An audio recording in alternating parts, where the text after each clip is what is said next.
Cool. So yeah, we are gathered here today to celebrate MLK Day and social equity and social justice. And, at least for me, MLK Day has definitely been more of like a week-long and month-long thing. It's never too late, or it's never just limited to one day where we're talking about social justice. And for everyone here, it's super important that we're talking about social justice in the frame of carbon removal and in the frame of energy systems. And so, once again, I'm super excited for all of you to be here today. Some community guidelines to start with. We just want to set some guidelines for people to follow during this presentation and during the discussion that'll happen. Just listen with your mic off and with your video on if you're able to.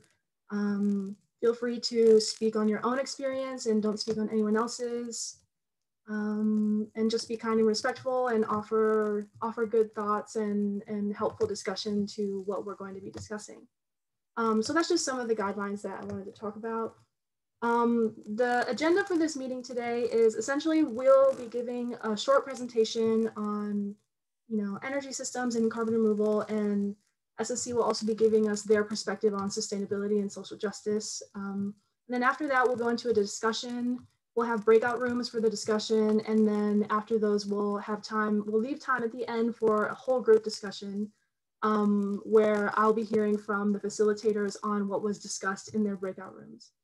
So with that, essentially the goal for this meeting is that we really want to, make clear the connection between the transition that we're going to be making to a clean energy world and to a clean energy infrastructure, and make the connection between that and social justice and the different, equitable actions that need to happen during that transition period. So that'll be the main goal that we'll be trying to help, illuminate in this meeting.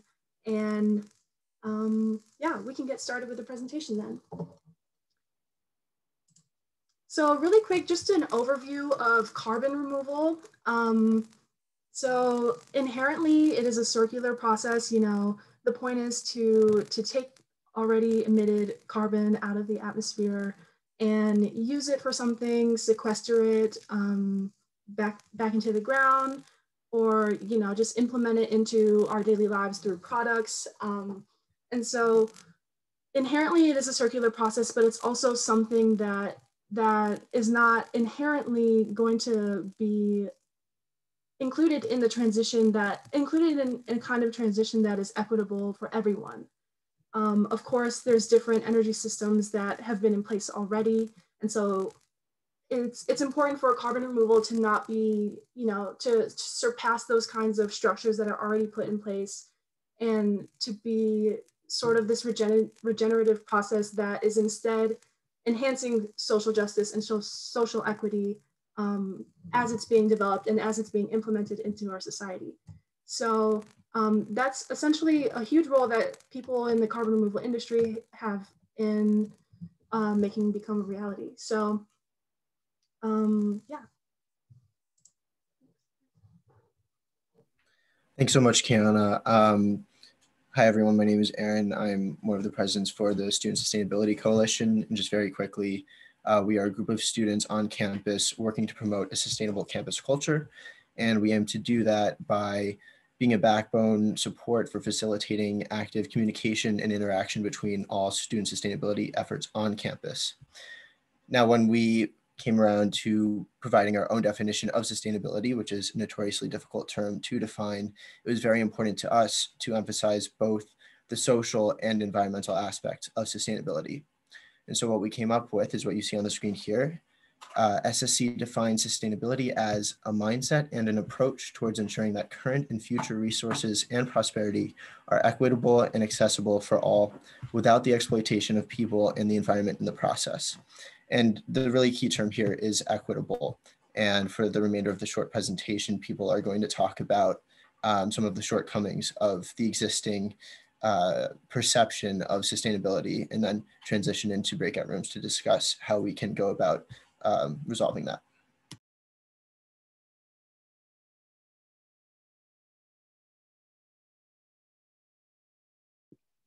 Hi all, my name is Jessie. I'm one of the Diversity, Equity, Inclusion, and Justice leads for the Student Sustainability Coalition, and just thank you all for being here. Myself and my role partner, Yelena, are just going to be talking a little bit about as we move into new forms of energy and new energy-based economies, just thinking about sustainability in perhaps new and different ways than you've thought of it before. And so we kind of wanted to establish a common ground with definitions of not only, as Erin eloquently stated, our definition of sustainability, but also our working definitions of diversity, equity, inclusion, and justice, which are often terms we use, but it's good to have a common definition. So Yelena, if you want to. Yeah, thanks for that intro, Jessie. So in order to effectively implement DEIJ on campus, we think it's important to articulate the differences between each term. So I'll give you all a chance to read over the definitions and familiarize yourselves with them, but it's important to emphasize the distinctions between each term when implementing various DEIJ initiatives on campus. Great, thanks, Yelena. And then in terms of sustainability, so I think in SSC, we talk about sustainability as being both environmental, social, economic, and educational, similar to the 3 E's you might have heard of a lot of the time. Environmental sustainability is obviously what we're all most familiar with, likely resource-based environmentalism. But for SSC, as you might have been able to tell from our definition, social sustainability is a huge part of what we consider to be our work on campus. And that's remediating any historically unequal treatment between marginalized groups. For example, having a specific focus on environmental justice, as you'll see in this town hall. So thank you.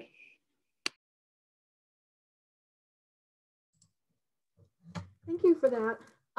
So yeah, to tie this back to essentially, the topics of energy and carbon removal, there's definitely some key terms that are going to be brought up in the discussion and are important to think about when, we're thinking about what the transition is going to look like. And so there's some definitions that are on this slide: energy equity, energy equality, and energy justice. One of the most important ones, and one of the ones that we'll be focusing more on in the next few slides, are the energy burden, which is by definition the percent of income spent on meeting energy needs.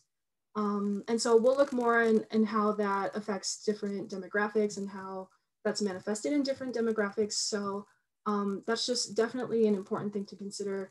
And, when we're thinking long-term, it's important to think about where are these injustices happening at the micro scale and at the meso scale. And how can we keep those in mind when we're pursuing the transition through energy? And continuing with that kind of conversation. In this slide, you'll see the emissions usage in global society. While this is slightly dated data, you can understand that the trends are, kind of still distinguishable between different countries. Essentially, it's the amount of GDP per capita spent in order, or it's the amount of CO2 emissions spent in order to obtain a specific level of GDP per capita. And so, as you can tell, there are different countries that are able to do this at lower emissions and achieve a higher GDP per capita with respect to other countries. And this is definitely something to consider when, we're thinking about how the transition is going to be happening globally. What kinds of countries and what kinds of infrastructure in different countries are going to be able to provide for, certain aspects of the energy transition in our society. And then continuing with that, this is a graph that displays the energy burden across identity-based subgroups. And so again, the energy burden is the percent of someone's income that is spent on energy and providing energy for themselves. And so you can definitely notice how there's different minority groups who are affected greatly here. Most of the groups depicted in this graph are above the median energy burden. And so it's important to think about, who is really affected by the current system, like the current energy infrastructure today. And then think about, what can be done to remediate that for these different groups. And obviously that's going to start with reaching out to them and seeing how we can meet their needs, but it's also going to be, just being mindful in terms of our actions in industry and our actions in academia and the plans for developing the clean energy transition, and making sure that those kinds of plans are not impeding on these different groups in these different categories. Thank you, Kiana.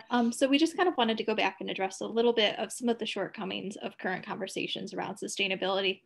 It's really easy and far too common for efforts in sustainability and conversations around sustainability to strictly address environmental and ignore the economic, equity-based, and educational repercussions of sustainability and the elements of it.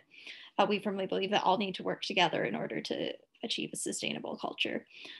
So one thing we wanted to narrow in on is intersustainability specifically, which is not super often addressed, but definitely shapes the way we all think about the planet and the use of the resources. So these are any sorts of worldviews, beliefs, kind of the culture you were raised in, values, desires, emotions, identities, spirituality, anything that impacts the way you view the world. And that's inextricable from your actions that you take in the world, from whatever you believe is just. Based on, oh, wait, can you go back? Based on some of the current inner sustainability workings, we develop our sense of outer sustainability, which is the manifestation of some of our current worldviews, values, identities. A lot of those shape the way that we come to think about politics. They determine the economic markets, and they determine the way our ecosystems become built. So outer and inner sustainability kind of work in tandem in order to determine the trajectory of our sustainability initiatives. And as a result of that, have resulted in a lot of the shortcomings that we see today. For sure. So ignoring one is just ignoring a piece of the puzzle that's key to understanding the whole picture.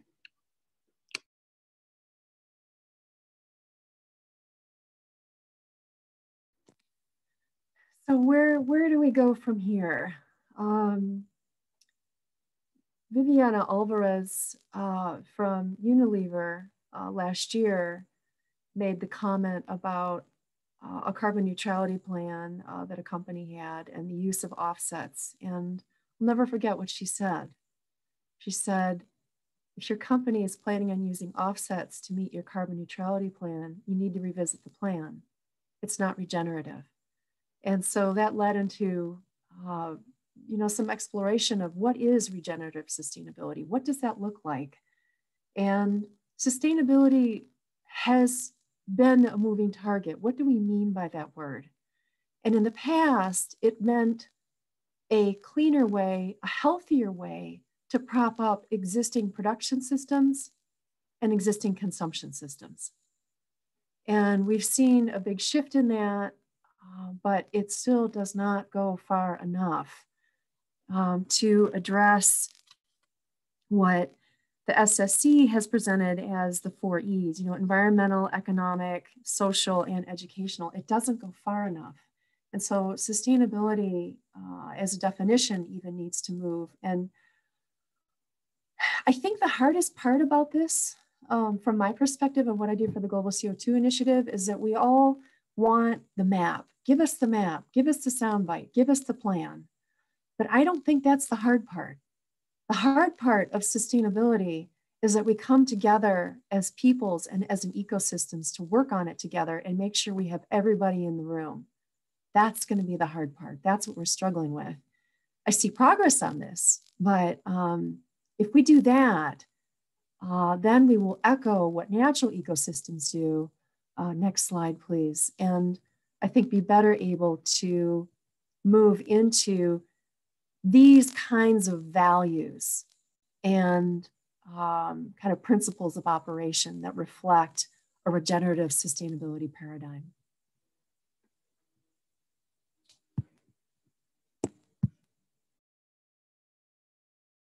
All right, we're now going to transition into breakout rooms. There's going to be probably about 5 or 6 people per room, and that will include a facilitator in each room. We'll have a chance to quickly introduce ourselves and go over some quick expectations, reiterating what Kiana went over at the beginning.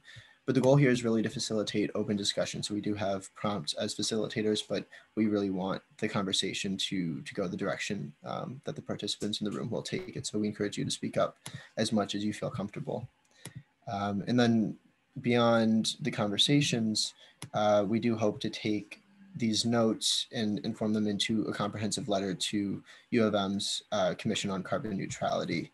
And on the SSE side of things, we're also drafting a common agenda framework for our mission, and the discussion that goes on here will very much help inform what we put into that document as well. Kiana, are we ready to go into breakout rooms? Can we work on it together? I mean, we're in different groups, right? Can you just all submit the same thing?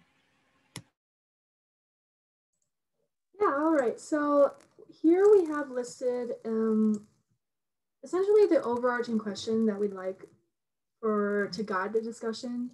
So let me just read it for everyone. What values and guiding principles would help us to guide the transition from an economically, environmentally, and socially extractive energy and carbon system to one that is regenerative and resilient? So just think about that, and definitely we're going to have our facilitators helping lead the discussion in each room. So yeah, I think we're ready to start now. Let me just move a couple more people around. And all right, I'm going to open the rooms now, and I hope you have a great discussion.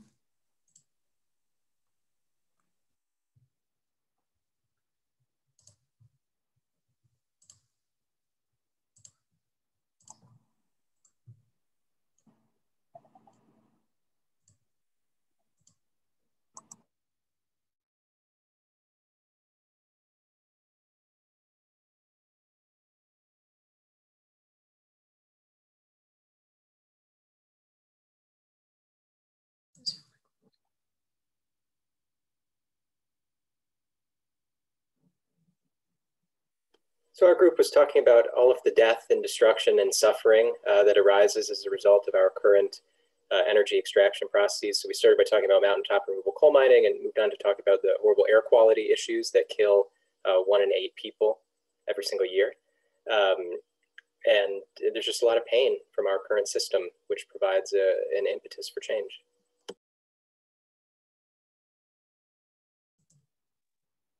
That's a very interesting perspective, I think. And, you know, definitely one that I feel like, you know, a lot of people might forget about and like might not consider in terms of like what they experience in their daily lives. But certainly mountaintop removal is definitely not going away. What about other groups who was a similar theme kind of discussed to start off with and to begin with in your groups? In group 4. Oh, go ahead, Jesse. Oh.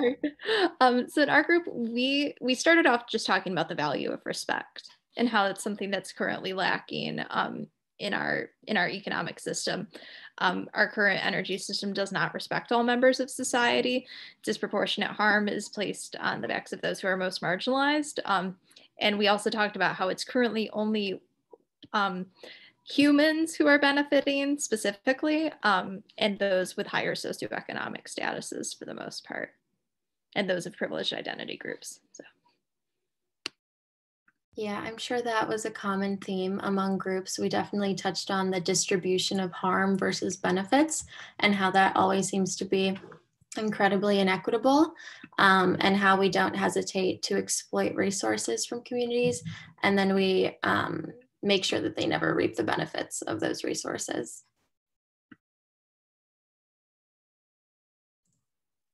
Definitely. I think that's definitely a super important perspective to bring up. I noticed that we are kind of running a little short on time and I don't want to go over. So I think a good way that we could direct this conversation right now is maybe for everyone, I guess, if you could summarize what was discussed in your group. I'm talking about the facilitators. And I guess just summarize like the main points. And I mean, if you've spoken already, definitely just add on to like what you've already said. But I think we'd like to hear, you know, if there was any like sort of direction or way forward that you could come up with out of what your group discussed, I think that would be a good way to kind of summarize you know, what this mindset and what this effort is going to take for us to really be conscious of having a socially equitable transition. So why don't we start with group one, and then we can just go down the line. I know that Grant has already talked, but feel free to just add on to anything that you've said already. Certainly, so I'll be quick. After we talked about all of the current issues, we were talking about opportunities for change, and there we talked about a couple different specific strategies in terms of energy burden, maybe changing utility pricing strategies to make the first 100, 150 kilowatt hours per month free or something like that. Basically using economic incentives or economic structures to sort of reorient the existing system to make it more equitable. But then we talked about kind of higher level strategies, which include incorporating communities, especially communities that are infected, in the research, development, and deployment process. It's certainly important, and right now a lot of these things may go on within the corporate lab, within the ivory tower, but there's definitely value in getting out there and getting input, at extreme value, we think. We also had an interesting discussion about metrics, and currently we have really just pathological obsession with gross domestic product and economic metrics, but those don't actually align with what many of us want and envision for the future. And so we probably need to do a lot of work at thinking on, well, what are the metrics that actually reflect what we want? How can we gather data for those metrics, and how can we prevent unintended consequences as a result of those? And so that can happen at the individual, organizational, or really even global scale. And then we finished talking about fighting selfishness and becoming more altruistic, and how there's value in learning from Native American communities, studying hunter-gatherer life ways, and thinking really deeply about our culture and what it is and what it prompts us to do, and how we can maybe work against that. So those are all the things that our group touched on. That's great. Sounds very, comprehensive and multifaceted. I'm glad you guys were able to talk about that. What about group two? Yeah, my group took a similar approach to the topic and took like the economic approach as well. So we also discussed like the increasing profitability of renewable sources of energy and like the increasingly diminishing value that is associated with fossil fuels, not even to mention the externalities that arise as a result of it. So we discussed a lot about how incentives are going to be, namely financial incentives, are going to be a big motivator when it comes to the energy transition, but also making sure that a lot of these transitions are community-led rather than top-down, and encouraging like mobilization of the community in leading a lot of these transitions, and ensuring that like the voices of the community are not only heard, but are given a seat at the table in the planning process during and throughout co-creation. Definitely, that is so important. And I'm also glad that you guys brought that up, because it's almost like we can't go forward without thinking about those things. So definitely something important to discuss. What about group three? Yeah, so my group started with, I guess, the principle that there are some inherent benefits to taking carbon out of the atmosphere instead of extracting more carbon from the ground, both environmental and human health benefits. That said, there are still lots of mines involved, in particular in the process, mines for copper, for iron, for rare earth elements. And one thing that people brought up was it's important that all stakeholders' voices are heard. So again, in that particular context of mines, for instance, the miners involved, their voices need to be heard and their interests included in the process of what makes for an equitable society in a future renewable energy powered context. Education was another key piece of our conversation, both I think targeted education as well as daily reminders, having conversations around equity in our everyday life as a constant presence. And kind of extrapolating that to this conversation, I think that looks like it's great that we're having this conversation now, but we need to remember to continue having this conversation, not just in these group settings, but also with our housemates, with our loved ones, with our friends, as much as possible. Absolutely. That is such an important, mindset going into it. this kind of thing has to be normalized at some point. So I definitely agree with that. What about group 4? Absolutely agree about normalizing those conversations. One thing we talked a lot about was local versus global in terms of how we source our energy and how we collect it. Energy systems right now are currently extremely depersonalized. We don't see where it comes from. We know abstractly that wars are fought over it, but in terms of how we actually go about getting the resources is not something that a lot of folks, particularly those in privileged identity groups, see. We also talked about what folks most value in terms of just priorities. Unfortunately, money is, just from an accessibility perspective, it can be the thing that folks most prioritize. And in our current capitalistic system, that tends to be in the short term over the long term. A lot of sustainable technologies we'd like to see more folks adopt have an extremely high upfront cost, even if it potentially financially pays off in the long run, for example, like rooftop solar, or even some of the more expensive electric vehicles for folks. There's also the motivator of folks are used to habit, and how do we convince them that the habit, even though it might be easier, is not necessarily the best. We talked about personalizing it, personalizing energy, not only on the scale of like your neighbors are helping you produce energy, you're producing energy for your neighbors, you know the folks who are making this energy, but also talking about the impacts of climate change on a personal level, having folks realize that those they most love or the places they most love might be extremely impacted by climate change. So yeah, thanks for discussing this, guys. Yeah, definitely. That sounds like, awesome conversation that was had in that group. What about group 5? Yeah, for sure. So in group 5, we started off discussing the importance of to get to just and equitable solutions, we need to be working with all stakeholders. An example of that is U of M has a lot of purchasing power. We want to move to all renewable electricity very quickly, faster than our utility provider DTE. But it's important to think about, if we sign a large out-of-state power purchase agreement, does that mean that DTE then has to raise their rates due to lost revenue? And would that negatively impact more marginalized communities in Detroit that don't have the same purchasing power? So it's important to make sure that we're bringing along all stakeholders and working with everyone to drive adoption of renewable energy as quickly as possible. We also discussed the distinction between carbon capture and storage versus carbon capture and utilization, and how there's a big difference between those. And it's really important to educate the public and our lawmakers on that distinction, and make sure that we're promoting solutions like CCU that add value to the economy, rather than just kind of perpetuating a coal plant or enhanced oil recovery. So that's education and advocacy is an important point there.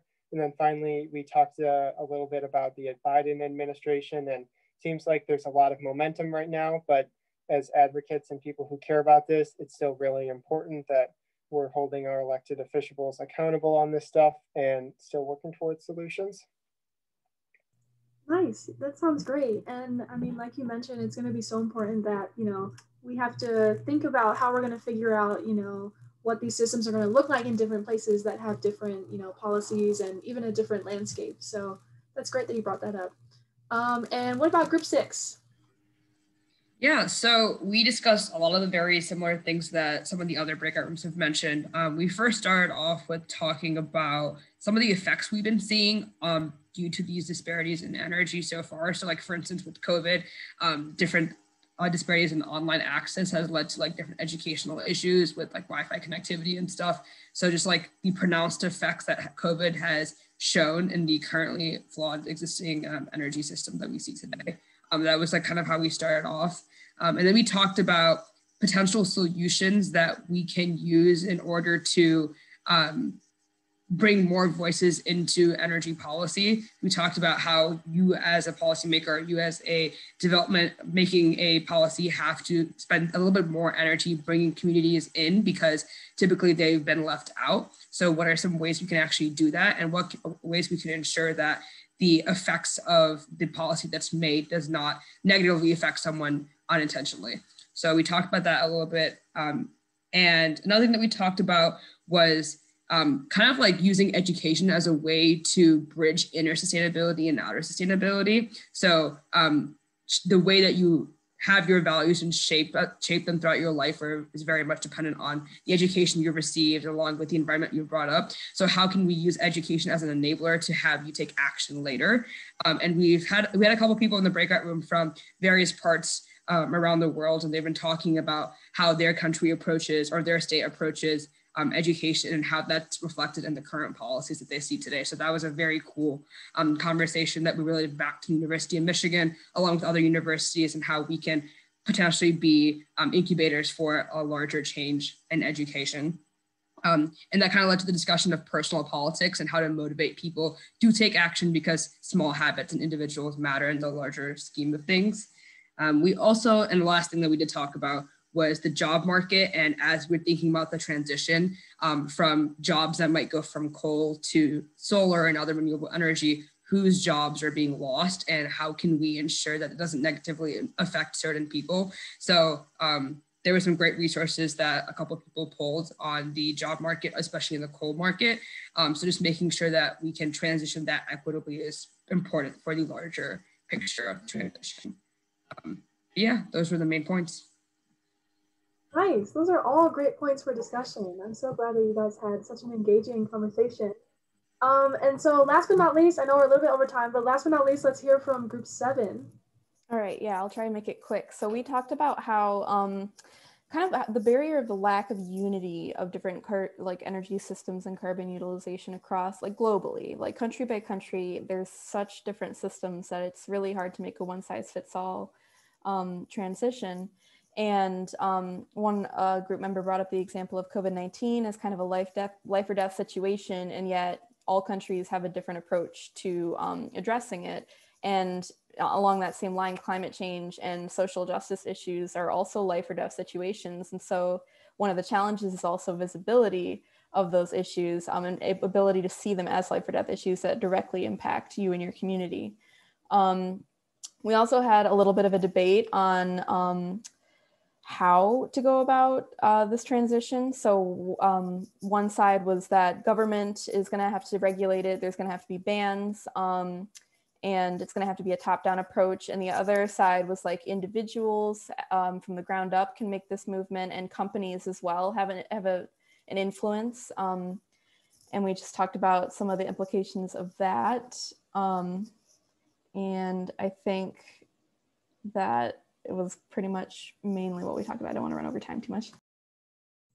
All good. That's all really cool. And thanks for bringing that up. I mean, yeah, I mean, most of us here are, either involved in our communities through the government, and like through like more top-down maneuvers, like you mentioned, and some of us are more leading from the ground up. So that'll be interesting to think about and to carry forward in future discussions about what it's going to take to have a socially just energy transition. So thank you for offering that.